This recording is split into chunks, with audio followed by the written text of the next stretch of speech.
ઓલે ઉભા રહો, ઓલે લડો નક્કી લે યાર. એ પેલો બૈરેન તો ઓલા જેવો કાળજુ રે, પણ તમે તો આદમી હો, શેર જેવા કાળજા વાળા ટાડો રહો લે યાર. કાલે હું વાત કરું, આ હવાર માં લડાઈ થઈ ગઈ અમારે અહીંયા. કાલે અમાર કાકી તો યાર એક મહારાષ્ટ્ર ની ગયો ભોપા કને, તો પેલા ભોપા કોણ નાણે પેલી જુવારના દાણા થઈ ગઈ. મારો રામ જાણે જુવારના દાણામાં હું દેખા જોઈને હું કેજો ખબર હે કે તમારા ડાકણી તો હે પણ પરિવારમાં છે કરવા વાળી એમ. તો પછી પેલી કાકી આપજી આખા પરિવારમાં ગાળી દેવા મળી ગઈ. પેલા બે ભાઈ લડાઈ ગયા. અલે ઉભા રહો, લે વાત કરો, હું વિડીયો કરું, ઉભા રહો. તો લડાઈ ગયા તો ભાઈ 12મો જુદા પાડવા જાય રહ્યો. અને ભોપન મારે એમ કેવું હોય કે તમે મહારાજો તમારા ઘેર બરાબર હે.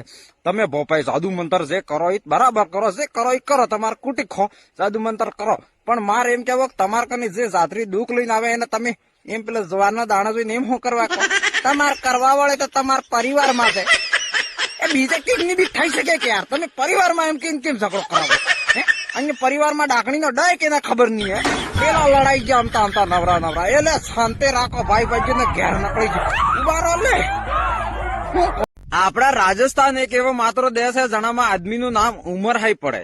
જેમ કે આદમીનું નામ કાંતિ વે તો નાના હોય તો કઈ કાનો, થોડોક મોટો થઈ જાય એટલે કે કાંતિ, અને સાદી થઈ જાય એટલે કઈ કાંતિલાલજી, અને પછા 60 વર્ષની ઉંમર થઈ જાય એટલે કઈ કાંતિ કાકો.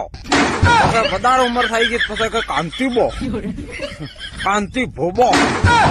રંગ નું નામ બદલે ઉમર હાઈ આપડા રાજસ્થાનમાં નામ બદલી. બોલો તમારા ગામમાં એમ નામ મનકર ઉમર હાઈ બદલાય?